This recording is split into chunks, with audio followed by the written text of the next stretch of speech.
What would you say if I told you that a 140-year-old man fathered 6 sons who became fathers of 6 nations and almost no one knows about it? Abraham was 140 years old. His body should have been dust, his strength long gone, his days of fathering children impossibly behind him. Sarah, the love of his life, had been dead for 3 years. But then came Keturah, a woman whose name means incense, a fragrance rising to heaven. And through this mysterious union, God did something so extraordinary that centuries later, we're still discovering its implications. To understand this impossible marriage, we need to go back to the most devastating moment in Abraham's life. The day he buried Sarah in the cave of Machpelah. Abraham, 137 years old, his weathered hands trembling as he wrapped Sarah's body in burial cloths, tears carving paths down his aged face. Genesis 23 records how Abraham negotiated with the Hittites, how he paid 400 shekels of silver for the cave and the field around it. The household fell into mourning. Days became weeks, weeks became months, and then years. Abraham continued to lead his household. He continued to worship the God who had called him. And then 3 years after Sarah's death, something extraordinary happened.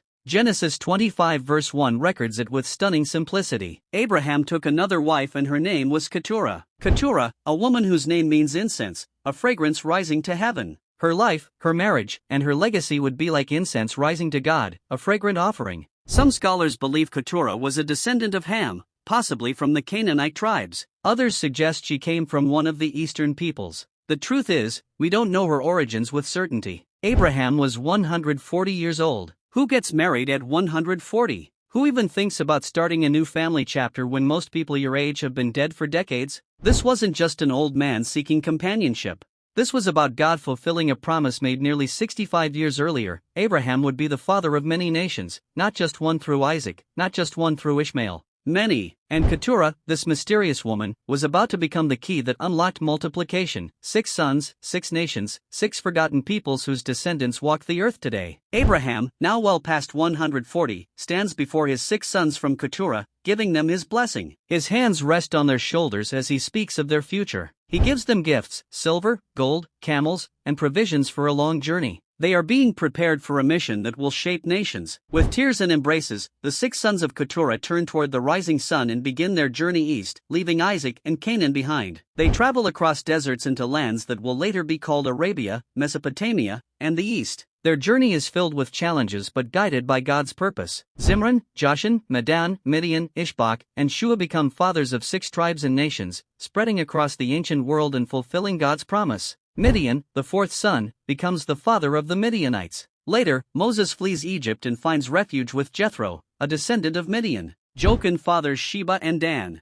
Sheba later sends a queen to test Solomon with gifts of gold, spices, and precious stones. Keturah's descendants influence history profoundly. Abraham's faithfulness to God continues to bear fruit. Even at 140, he follows God's call, demonstrating that age and circumstance cannot limit divine purpose. Keturah may have been unknown to history, but her obedience and courage unlocked blessings for generations. She is the hidden link in God's promise. Through Keturah's sons, nations are born, tribes spread across the east, and the influence of Abraham extends far beyond Isaac and Ishmael. God's promise multiplies in ways humans cannot fully comprehend.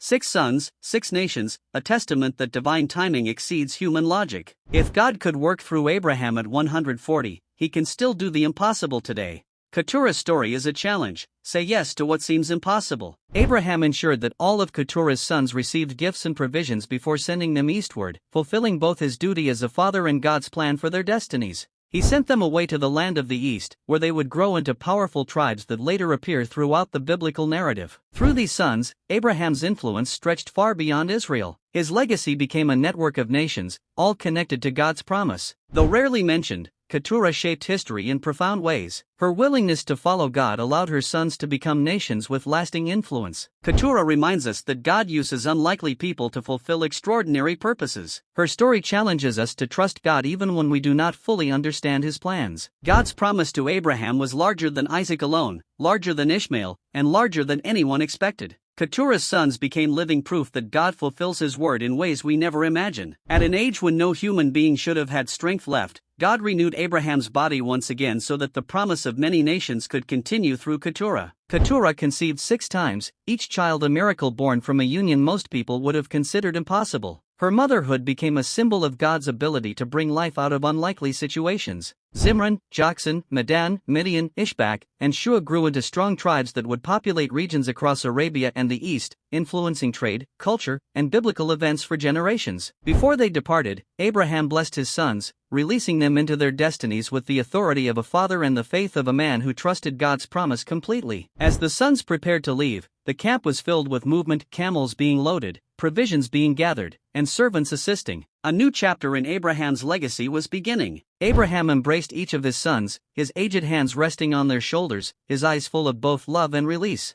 This was not a farewell of rejection but of destiny. Then, with camels, herds, and caravans, the 6 sons of Keturah turned toward the rising sun and began their long journey east into lands that would one day become nations. Abraham stood at the edge of the encampment, watching the silhouettes of his sons fade into the golden horizon, trusting that God would guide them into their destinies. What happened that day was not loss, it was expansion. Through Keturah's sons, Abraham's influence stretched into regions and generations that would shape the world for centuries.